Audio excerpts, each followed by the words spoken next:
হরে কৃষ্ণ বন্ধুরা, আমি আপনাদেরকে আজকে একটা নতুন রেসিপি করে দেখাবো। আমরা সকলেই রুটি পরোটা খাই, কিন্তু অনেক সময় আটা মাখা বেঁচে যায়। তো এটা দিয়ে আমি একটি নতুন রেসিপি করব, বেঁচে যাওয়া আটাটা দিয়ে, মাখাটা দিয়ে। তো এটাতে আমি লবণ দিয়েছি আর মেথির পাতা দিয়েছি, দিয়ে ভালো করে মেখে নিয়েছি। তো এটাকে আমি এখন রুটি বেলে নিব, দিয়ে পিস পিস করে কেটে এটাকে আমি গরম জলে সিদ্ধ করব। তো এইভাবে আমি পিস পিস করে কেটে নিয়েছি। এবার আমি আপনাদেরকে দেখাবো। আসলে আমার স্ট্যান্ড নাই, সেই জন্য আমি এক হাতেই দেখাচ্ছি। এইভাবে ভাঁজ করলাম আর এইভাবে দিয়ে দিলাম। দেখুন খুব সুন্দর সাইজটি হয়েছে। এটি এখন আমি গরম জলে এগুলোকে সম্পূর্ণ, যেগুলো আমি বানাচ্ছি এগুলো সম্পূর্ণ আমি গরম জলে সিদ্ধ করে নিব। তার জন্য আমি গরম জল বসিয়ে দিয়েছি। এর মধ্যে আমি একটা একটা করে ছেড়ে দেব।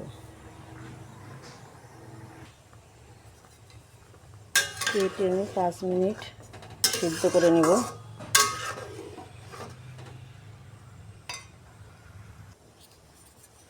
তো আমার এগুলি সিদ্ধ হয়ে গিয়েছে। আমি এখন এগুলিকে উঠিয়ে রাখবো।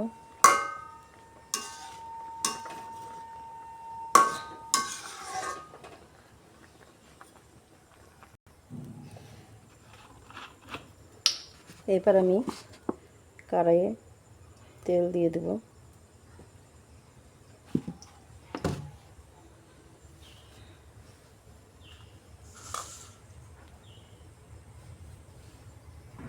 তো এর মধ্যে আমি সম্বারা দেব, 2টি শুকনো লঙ্কা আর জিরা।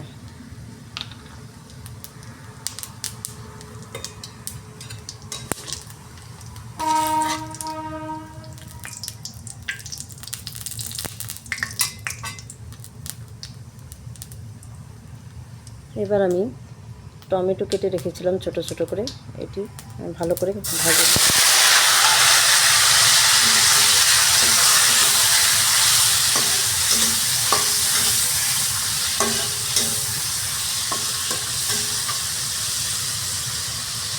এবার এর মধ্যে আমি 1 চামচ লবণ দিয়ে দেব।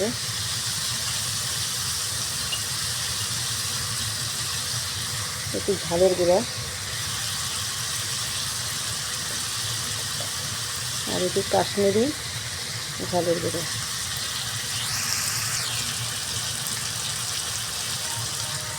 হলুদের গুঁড়া দিলাম।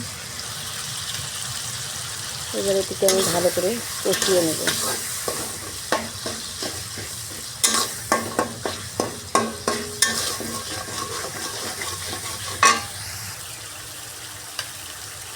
এবার এর মধ্যে আমি জিরা বাটা, আদা বাটা দিয়ে দিলাম। এবার এটি আমি ভালো করে কষিয়ে নেব, যেন টমেটো থেকে তেল বের হয়ে আসে।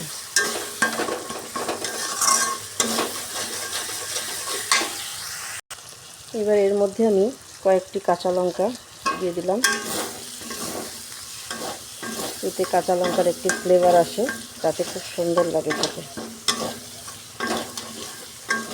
দেখুন আমার টমেটো থেকে তেল বের হয়ে এসেছে।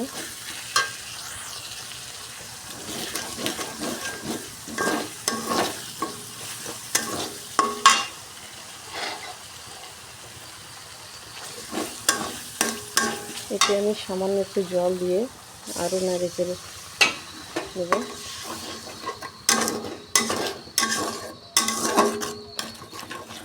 আমার কালারটি খুব সুন্দর এসেছে। দেখুন আমার কালারটি খুব সুন্দর এসেছে। এবার এতে আমি ধনিয়া ভেজে রেখেছিলাম, আমি সেই ভাজা ধনিয়াটা দিয়ে দিয়েছি।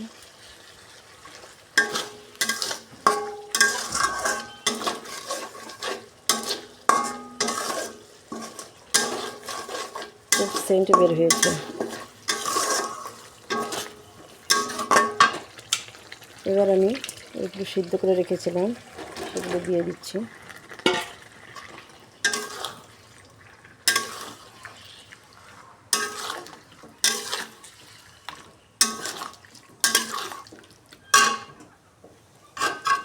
দেখুন বন্ধুরা, খুব সুন্দর এসেছে কালারটা।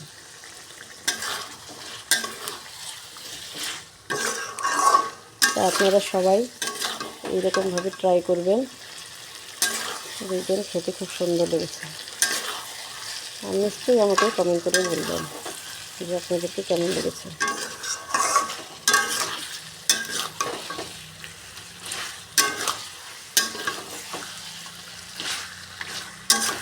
আমি এটা ঝোল করব না, কারণ আমি এটা সিদ্ধ করে নিয়েছিলাম। আমি এইভাবেই রেখে দিব।